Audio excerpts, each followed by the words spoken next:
மனிதானே மகத்தானவன், மனிதானே மகத்தானவன், மனிதானே மகத்தானவன். நண்பர்கள் அனைவருக்கும் வணக்கம். பதிவுக்கு போறதுக்கு முன்னாடி இது வரைக்கும் நம்ம சேனல் சப்ஸ்கிரைப் பண்ணலைன்னா சப்ஸ்கிரைப் பண்ணி சப்போர்ட் பண்ணுங்க. கரூர்ல நடந்த நிகழ்ச்சி எல்லாரும் மறக்க முடியாத ஒண்ணுதான்.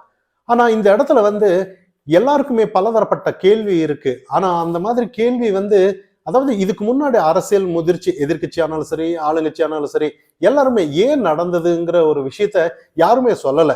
அப்படி சொன்னா ஏதாவது ஒரு எல்லாருக்குமே ஒரு பயம் இருந்தது. ஏன்னா இப்ப சப்போஸ் அதிமுக சொல்லியிருந்தோம்னா இந்த தரப்புல என்ன ஆளுங்கட்சி என்ன பண்ணுவாங்க, உங்க ஆட்சியிலே நடக்கலையா அப்படிங்கிற ஒரு கருத்து வரும்.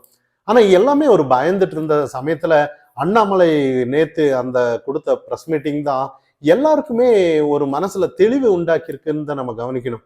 ஏன்னா அந்த அளவுக்கு ஆழமா இந்த சுச்சுவேஷனுக்கு தகுந்தாப்புல யோசிச்சு ஏன் எல்லாரும் அண்ணாமலை விரும்புறாங்கும் போது இப்பதான் தெரியுது. ஏன்னா அந்த அளவுக்கு ஒரு புரிதலோட சரியா, அதாவது யாருக்குமே சாதகமோ இல்லை பாதகமோ இல்லாத மாதிரி அந்த ஒரு ப்ரெஸ் மீட்டிங் கொடுத்தாரு பாருங்க. அது உண்மையிலேயே இந்த மாதிரி தலைவர்கள் தான் நம்ம நாட்டுக்கு தேவைன்றதுனாலதான் இந்த அளவுக்கு அவருக்கு சப்போர்ட் பண்றாங்கும் போது இப்பதான் புரியுது. எப்படி சொல்றீங்கும் போது, அதாவது அந்த இடத்துல சில லிஸ்ட் கொடுக்குறாரு அவரு. அதாவது முழுசா அந்த இடத்துல அந்த கரூர் மாவட்டத்துல இந்த நிகழ்ச்சிக்கு யார் காரணம், யார் அந்த இடத்துல இருந்திருக்கணும் அப்படின்ற மாதிரி, அதாவது எஸ்பி இருந்திருக்கணும், இல்ல கலெக்டர் அந்த இடத்துல இருந்திருக்கணும், அந்த அளவுக்கு கூட்டம், உளவுத்துறை.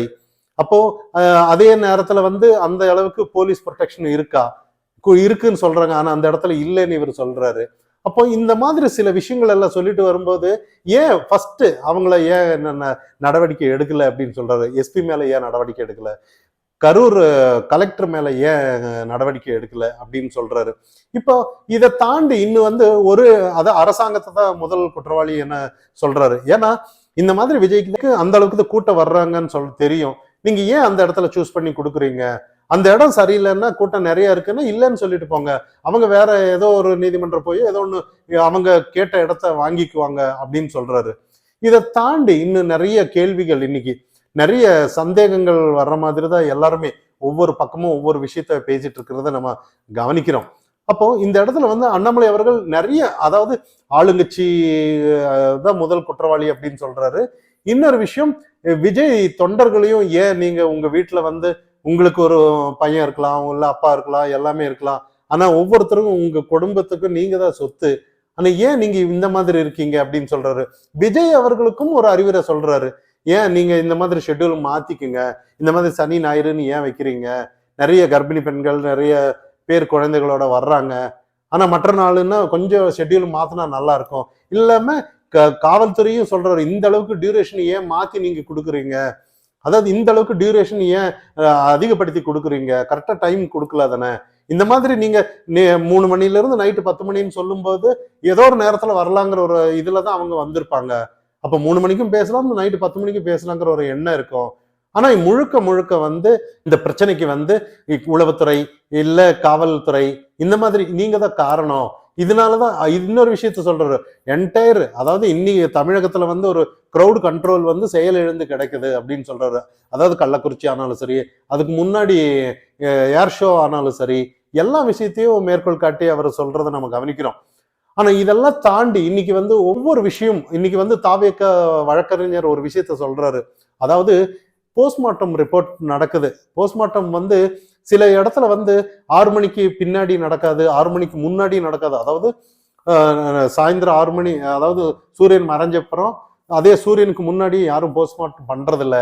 ஆனா இந்த இடத்துல நைட்டோட நைட்டு 39 பாடி எப்படி போஸ்ட்மார்ட்டம் பண்ணாங்க, அந்த அளவுக்கு அவசரமா பண்றதுக்கு என்ன காரணம் அப்படின்ற ஒரு விஷயம் இங்க போயிட்டு இருக்கிறது கவனிக்கிறோம். இதை தாண்டி கூட்டத்துல யாரு, அண்ணாமலை சொல்ற யாரு செருப்பு எரிஞ்சாங்க, கண்டிப்பா விஜய் ரசிகர்கள் கண்டிப்பா பண்ணிருக்க மாட்டாங்க.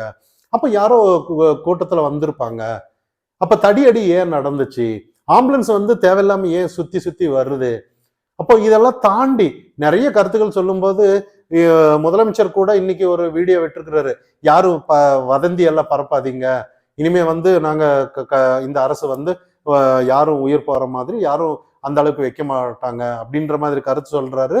யாரும் வேணும்னே இந்த மாதிரி எல்லாம் யாரும் பண்றதில்ல, அது ஏதோ நடந்துருச்சுன்ற மாதிரி ஒரு வீடியோ விட்டுருக்கிறத நம்ம கவனிக்கிறோம். ஆனா இதெல்லாம் இன்னைக்கு செந்தில் பாலாஜியோட ஆதரவாளர் இன்னைக்கு நைட்டோட நைட் ஒரு கரூர்ல ஒரு போஸ்ட் ஒட்டுறாங்க. அதாவது தமிழக அரசை 39 அப்பாவி உயிர்களை பலி வாங்கி தப்பி ஓடிய விஜய் என்கிற அரசியல் தற்கொலையை குற்றவாளி என கைது செய் அப்படின்னு ஒரு விஷயத்த போஸ்ட் ஒட்டுறாங்க. நைட்டோட நைட் ஒட்டுறாங்க. ஆனா இதெல்லாம் ஏன் நிறைய பேர் தொண்டர்கள் கேட்டுட்டு இருக்காங்க. ஏன் அதாவது இந்த நேரத்துல யாரும் அரசியல் பேச வேணாம்னு சொல்லிட்டு இந்த டெத்தை வச்சு ஒரு அரசியல் ஆக்குறது யாரு அப்படின்னு தமிழக அரசேன்னு கேட்குறாங்க. அந்த தமிழக அரசு உங்க ஆட்சியில தானே கேட்கணுன்ற மாதிரி நிறைய குரல் கொடுக்கறதெல்லாம் நம்ம கவனிக்கிறோம். இன்னும் நிறைய ஆம்புலன்ஸ் எல்லாம் டான்ஸ் ஆடிட்டு போறது சில சமூக வலைத்தளத்துல எல்லாம் வருது. ஆம்புலன்ஸ்ல வந்து யாராவது ஏதாவது ஆக்சிஜன் வச்சு அவசரமா கூட்டிட்டு போறதை நம்ம கவனிக்கிறோம். ஆனா டான்ஸ் ஆடிட்டு போறாங்க, சிலதெல்லாம் இருக்கு. ஆனா அதெல்லாம் உண்மையா நிஜமாங்கிறது தெரியல. இதை தாண்டி நிறைய அந்த இடத்துல பேட்டி கொடுக்குறாங்க. யாரோ எங்களை மூஞ்சி குத்திட்டாங்க, எங்களை காலை மிதிச்சிட்டாங்க, வயிற்ற மிதிச்சிட்டாங்க.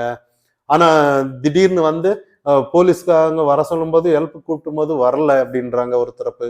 இன்னொரு கூட்ட நெரிசல்ல யாருன்னு தெரியல வந்து அடிக்கிறாங்க. அப்போ இதெல்லாம் வந்து திட்டமிட்ட சதிங்கிற மாதிரி தான் ஒரு சந்தேக பார்வையில தான் எல்லாருமே ஒரு யூகத்துல பேசிட்டு இருக்காங்க. ஆனா இதை தாண்டி இன்னைக்கு வந்து நிறைய தனிநபர் விசாரணை அப்படின்னு சொல்லி ஓய்வு பெற்ற நீதி அரசர் அந்த அருணா ஜெகதீசன் அவர்கள் வந்து விசாரிச்சுட்டு இருக்காங்க.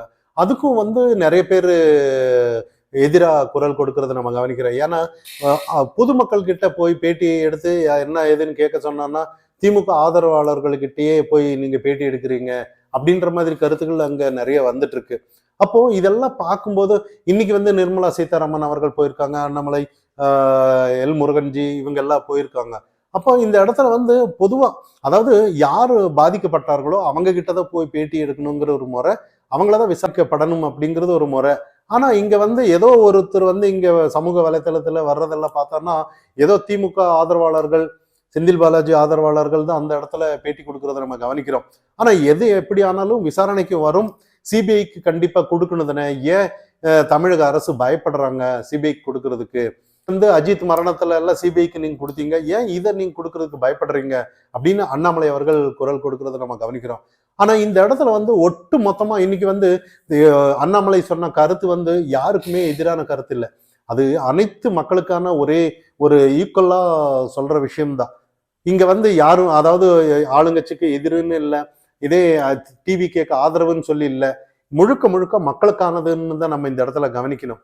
ஆனா இதெல்லாம் பயந்துதான் முதல்வர் அவர்கள் இன்னைக்கு வந்து ஒரு வீடியோ விட்டுறதெல்லாம் நம்ம கவனிக்கிறோம். ஆனா அண்ணாமலை சொன்னானா இங்க வந்து ஏதோ ஒரு தமிழகத்துல மாற்றம் வருங்கிறது இதனாலதான் போல இருக்கு. அதனால மேலும் மேலும் எல்லாரும் அண்ணாமலை பிரஸ் மீட்டிங் வந்து நிறைய பேர் எதிர்பார்த்துட்டு இருக்காங்க இன்னைக்கு. ஏன்னா இது வரைக்கும் யாரும் அந்த மாதிரி எல்லாம் யாரும் கிளியரா பதில் சொல்லலைங்கிறத நம்ம இங்க பார்க்கணும். ஆனா இந்த இடத்துல அந்த மாதிரி ஆட்கள் தான் தேவைங்கிற மாதிரி இன்னைக்கு மக்கள் புரிஞ்சிட்டு இருக்காங்க. ஆனா இந்த இடத்துல வந்து விஜய் அவர்கள் வந்து நீங்க எல்லாம் போக வேணாம், அதாவது அரசியலுக்கு நீங்க வரக்கூடாது, அது இதெல்லாம் அண்ணாமலை சொல்லல. நீங்க மறுபடியும் நெக்ஸ்ட் நீங்க ஷெட்யூல் மாத்துங்க, நீங்க வரணும், ஜனநாயகத்துல எல்லாருமே வரலாம். இந்த இடத்துல நிறைய எதிர்கருத்துக்கள் இருக்கலாம். அதாவது விஜய் அவர்கள் கைது செய்யணும் அது இதுன்னு சொல்லி. அப்படி பார்த்தோம்னா ஏர் ஷோ நடத்தும் போதுதான் உயிரிழந்தாங்க, கள்ளக்குறிச்சியில தான் உயிரிழந்தாங்க. அப்ப தமிழக அரசுல யார் இருந்தாங்க, அவங்க கைது பண்ணுவாங்களா? அதெல்லாம் இங்க ஏற்றுக்கொள்ள முடியாது. முழுசா விஜய் குற்றம் சொன்னா நான் ஏற்றுக்கொள்ள மாட்டேன். இங்க எல்லாருமே இங்க இருக்காங்க, எல்லாருமே ரெஸ்பான்சிபிலிட்டி இருக்காங்க, நான் சொன்ன விஷயங்கள் எல்லாருமே அப்படின்னு அவர் சொல்ற கருத்து வந்து யாருமே மறக்கல. எல்லாருமே அந்த விஷயத்தை அக்செப்ட் பண்றாங்க. ஆனா அந்த மாதிரி தான் இன்னைக்கு ஒரு புரிதலோட இன்னைக்கு ஒரு வித்தியாசமான அரசியலை வந்து தமிழகம் முழுக்க எதிர்பார்த்துட்டு இருக்காங்க.